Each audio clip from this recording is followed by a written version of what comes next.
support the doing of Workforce Investment Act?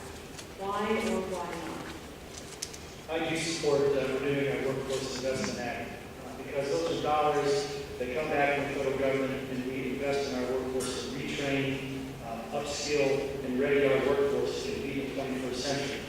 Unfortunately, previous governors, the one that we have today, haven't felt that that was a desirable function, that we retrain our workforce, and as you can see, we now have to rely on a variety of different sources for those funding. But we have dollars coming back makes our community stronger.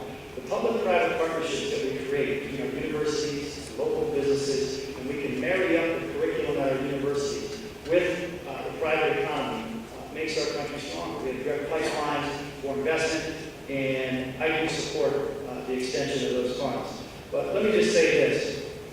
You know, our workforce has struggled. In the last decade, we've seen a reduction in wages. We've seen a reduction in their pensions. We've seen too many families struggle who are one accident, one medical emergency, one diagnosis away from complete bankruptcy because they don't have access to health care. And in fact, the shrinking middle class has never found it tougher than they have over the last decade. It's time we invest back in them. It's time we put them first. It's time we get our economy going by putting people back to work, thus lowering our debt and making our country stronger. When we invest in our workforce, when we invest in our people, America can't go wrong. Now, someone may suggest that that's part of this big government spending plan in Washington. I say it's investment in our people. An investment in America, we cannot go wrong.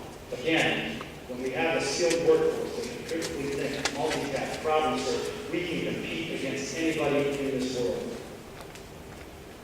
Thank you. Mr. Renacci.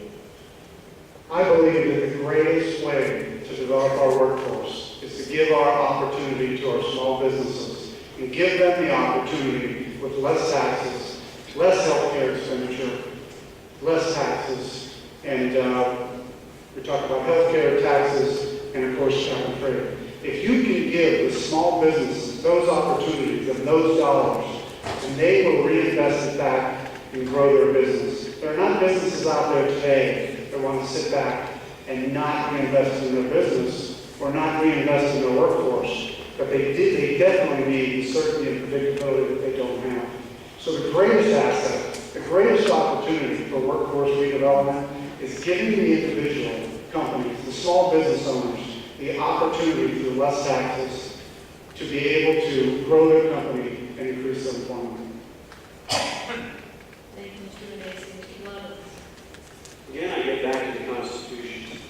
The Constitution does not give the federal government the authority to subsidize training that will be utilized by the private enterprise.